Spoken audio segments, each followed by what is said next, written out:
अगली सुबह ज़ैनब हस्ब मामूल फजर से पहले ही जाग गई। रात भर जिस्म थकन से टूट रहा था, मगर उसने किसी से कोई शिकायत नहीं की। नमाज अदा की, अल्लाह के हुजूर हाथ उठाए और सिर्फ एक दुआ मांगी, आ अल्लाह, मेरे माँ बाप की इज्जत रख लेना। आंखों से आंसू टपक पड़े, मगर अगले ही लम्हे इसने उन्हें साफ किया और किचन की तरफ चल दी। आज घर में खास मेहमान आने वाले थे। अहमद की खाला, मामू और उनके बच्चे दोपहर के खाने पर मदऊ थे। सास ने सुबह ही हुक्म दे दिया था, आज खाने में कोई कमी नहीं होनी चाहिए। अगर किसी ने शिकायत की तो याद रखना, मैं बर्दाश्त नहीं करूंगी। जी उम्मी, ज़ैनब ने धीमी आवाज़ में जवाब दिया। सुबह से दोपहर हो गई, वो मुसलसल किचन में खड़ी रही। बिरयानी, कोरमा, रायता, सलाद, खीर, हर चीज़ अपने हाथों से तैयार की। गर्मी और भाप से इसका चेहरा पसीने में भीग चुका था, लेकिन किसी ने ये नहीं पूछा, बेटा तुमने कुछ खाया भी है या नहीं। सिर्फ एक आवाज़ बार बार सुनाई दे रही थी, जल्दी करो, ये भी कर दो, वो भी ले आओ। दोपहर को मेहमान आ गए, सब ने खाना खाया, हर एक खाने की तारीफ कर रहा था। अहमद की खाला ने मुस्करा कर कहा, माशाल्लाह, नई बहू के हाथ में तो बड़ा जायका है। अहमद ने फ़ख्र से ज़ैनब की तरफ देखा। इसके चेहरे पर कई दिन बाद हल्की सी खुशी नजर आई, मगर ये खुशी भी ज़्यादा देर कायम ना रह सकी। मेहमान अभी ड्राइंग रूम में बैठे ही थे कि अचानक नंद जोर से चीखी, उम्मी, मेरी सोने की अंगूठी नहीं मिल रही। पूरा घर एकदम खामोश हो गया। कहाँ रखी थी? सास ने परेशानी से पूछा। मेरे कमरे में, ड्रेसिंग टेबल पर, नंद ने जवाब दिया। सब ने मिलकर पूरा कमरा तलाश किया, अलमारी, दराज, बैग, हर जगह देख लिया, लेकिन अंगूठी कहीं नहीं मिली। अचानक नंद ने आहिस्ता से कहा, मेरे कमरे में आज सिर्फ एक नई इंसान गई थी। सबकी नज़रें एक साथ ज़ैनब पर जिम गईं। ज़ैनब हैरत से खड़ी रह गई। मैं तो सिर्फ सफाई करने गई थी। इसकी आवाज़ कांप रही थी। सास का चेहरा गुस्से से सुर्ख हो गया। सच सच बताओ, अंगूठी कहाँ है? ज़ैनब की आंखों से आंसू निकल आए। अल्लाह की कसम उम्मी, मैंने अंगूठी को हाथ तक नहीं लगाया।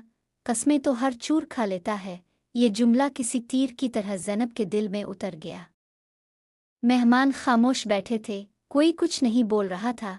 किसी ने इसका साथ नहीं दिया। वो खुद को बिल्कुल तन्हा महसूस कर रही थी। नंद ने बात को मजीद हुआ दी, उम्मी, पहले दिन कब तोड़ा? आज अंगूठी गायब है, पता नहीं आगे क्या होगा। ज़ैनब का दिल चाहा कि जोर जोर से रोए, मगर इसे अपनी माँ की बात याद आ गई। बेटी, गुस्से में लिए गए फैसले अक्सर उम्र भर का पछतावा बन जाते हैं। इसने खामोशी इख्तियार कर ली। शाम को अहमद दफ्तर से वापस आया। इसने देखा कि घर का माहौल अजीब सा है। किसी के चेहरे पर मुस्कुराहट नहीं थी। ज़ैनब अपने कमरे में बैठी खामोशी से रो रही थी। इसकी आंखें सूज चुकी थीं। ज़ैनब, क्या हुआ? अहमद ने नरमी से पूछा। कुछ नहीं, तुम रो क्यों रही हो? बस, उम्मी नाराज़ थी। अहमद समझ गया कि बात इतनी सादा नहीं। वो नीचे आया। उम्मी, क्या हुआ है? सास ने गुस्से से कहा। अपनी बीवी से पूछो, तुम्हारी बहन की अंगूठी गायब हो गई है। और आप लोगों को शक किस पर है? और किस पर होगा? अहमद खामोश हो गया। इसने एक नज़र अपनी बहन की तरफ देखा, फिर अपनी माँ की तरफ, और आखिर में ज़ैनब की तरफ। इसे ज़ैनब की आंखों में खौफ ज़रूर नज़र आया, लेकिन चोरी नहीं। रात तकरीबन 10 बज रहे थे। सब अपने कमरों में जा चुके थे। ज़ैनब पूरा दिन कुछ खा ना सकी थी। इसने पानी का एक गिलास उठाया, मगर उसके हाथ बुरी तरह कांप रहे थे। इसकी सांस तेज होने लगी, सर घूमने लगा। कमरे की दीवारें इसे धुंधली दिखाई देने लगें।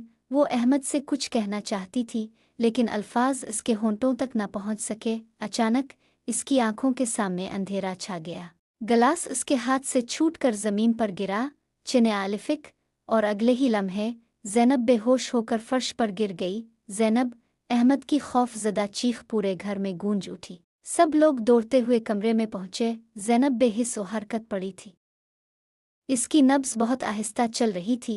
अहमद ने एक लम्हा भी ज़ाय नहीं किया। इसने फ़ौरन इसे अपनी बाहों में उठाया और तेज़ी से गाड़ी की तरफ भागा। पहली बार सास के चेहरे पर भी खौफ साफ नज़र आ रहा था। उन्हें अंदाज़ा हो चुका था कि बात अब सिर्फ एक अंगूठी की नहीं रही, ये किसी की ज़िंदगी का सवाल बन चुकी थी। और इसी रात अस्पताल के इस इमरजेंसी रूम में एक ऐसा राज सामने आने वाला था जो इस घर की किस्मत हमेशा के लिए बदल देगा। احمد نے زینب کو اپنی باہوں میں اٹھایا اور تیزی سے گاڑی کی طرف بھاگا۔